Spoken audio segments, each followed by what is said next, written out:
August পরবর্তী সময়ে BNP এবং জামাতকে সবচেয়ে বড় রাজনৈতিক শক্তি মনে হলেও ছাত্র তরুণদের নতুন রাজনৈতিক দলের ঘোষণায় মুহূর্তেই বদলে যেতে পারে এ সমীকরণ।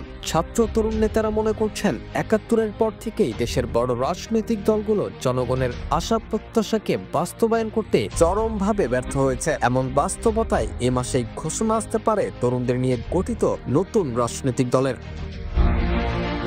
ছাত্র তরুণদের রাজনৈতিক দল গঠনের বিষয়টি নিয়ে বিব্রত বিএনপি জামাতের হাইকমান্ড। নতুন দল নিয়ে জনগণের মধ্যে উৎসাহ উদ্দীপনা লক্ষণীয়। ধারণা করা হচ্ছে ভোটের মাঠে বিএনপির শক্তিশালী প্রতিপক্ষ হিসেবে থাকবে ছাত্র তরুণদের গঠিত দলটি। এক্ষেত্রে বিএনপির অস্বস্তি স্পষ্ট। তবে ছাত্রদের দল গঠিত হলে সবচেয়ে বেশি ক্ষতিগ্রস্ত হবে বাংলাদেশ জামাতে ইসলামী। অনেকের ধারণা ছাত্রদের নতুন দল গঠিত হলে আলোচনার বাইরে চলে যাবে জামাতে ইসলামী।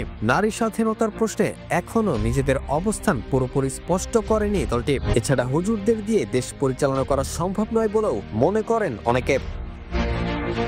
রাজনৈতিক বিশ্লেষকরা বলছেন ৪৭, ৭১, ৭৫, ৯০ স্বাধীনতা বা অভ্যুত্থান পরবর্তী দেশের ক্ষমতা তৎকালীন প্রতিষ্ঠিত রাজনৈতিক দলগুলোর উপর ন্যস্ত ছিল, কিন্তু প্রতিবারই জনগণের ন্যূনতম আকাঙ্ক্ষা পূরণে দলগুলো ব্যর্থ হয়েছে। তাই তরুণদের কাছে দায়িত্ব প্রদানের বিষয়ে ভাবছে জনগণ। রাজনীতিতে বড় লোকেরা শুধু আরামায়েশ এবং চাঁদাবাজি ও লুটপাটের ধান্দায় বেশি সময় ব্যয় করে, ক্ষমতায় গিয়ে জনগণের ত্যাগ ও রক্তের সাথে বেইমানি করে। তাই জনগণ এবার পরিবর্তন চায়।